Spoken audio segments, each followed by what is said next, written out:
Back now at 7:44. This morning we're wrapping up this series with a look at today's buzziest stories of the past decade. And the teenage surfer who lost her left arm, when she was attacked by a shark. 6 years later, Bethany Hamilton is not letting that tragedy slow her down at all. We'll catch up with her in a moment.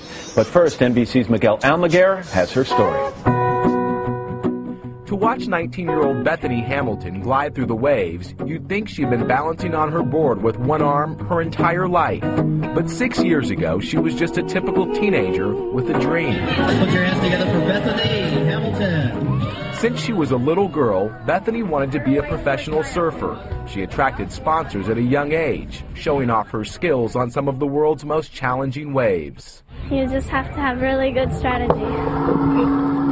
In 2003, Bethany's dreams took a dark turn when she faced a surfer's worst nightmare.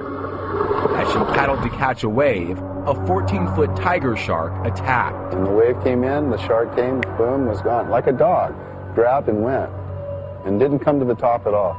There was no splash at all. And I looked over, and she didn't have an arm. She's paddling in with one arm. In seconds, Bethany went from pro surfing prospect to shark attack victim, fighting for her life.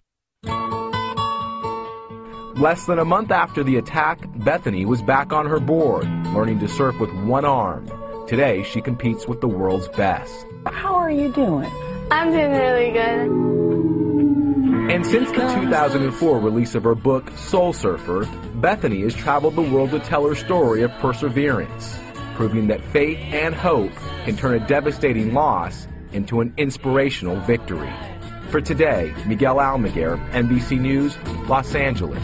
And Bethany's here in the studio with us. Bethany, good morning. Good to see you. Good morning. Thank you for having me. It's great to have you back. Physically, everything is back to normal. You don't have any lingering issues other than the obvious, correct? Yeah, I'm good. Just kind of adapted to it and moved on. When you say you've adapted to it, I've tried surfing a little bit. It is a balance sport. It's all about balance. What do you do physically in terms of working out to build yourself up on the other side, and how did you learn to compensate?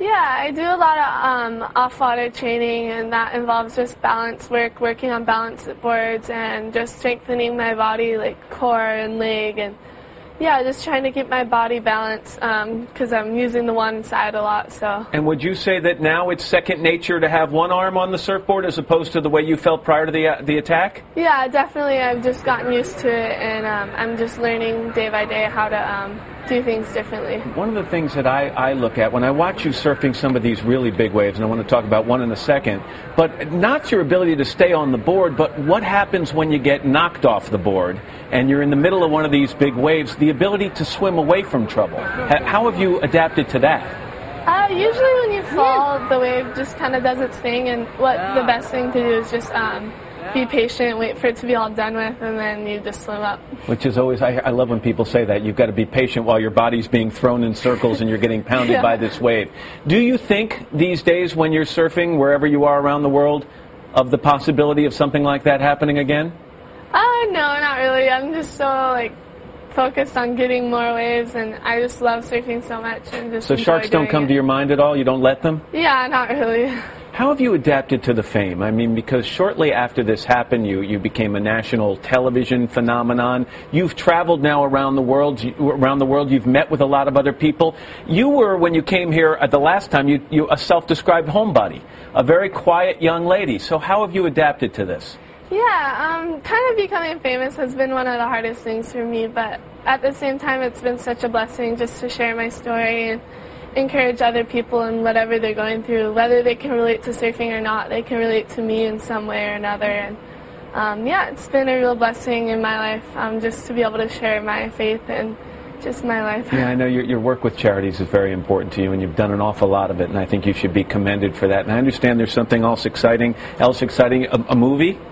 Yeah, I'm working on a feature film right now. It's called Soul Surfer, and it's really exciting. We're starting to film in January, and yeah, it's going to come out in this summer, summer 2010, and it's just really cool, and I'm just hoping for the best, and yeah, it should be a good movie. I can't believe it's been 6 years, Bethany, since we first met you, but you're doing great, and we hope it all continues. Thank you. Great to see you again.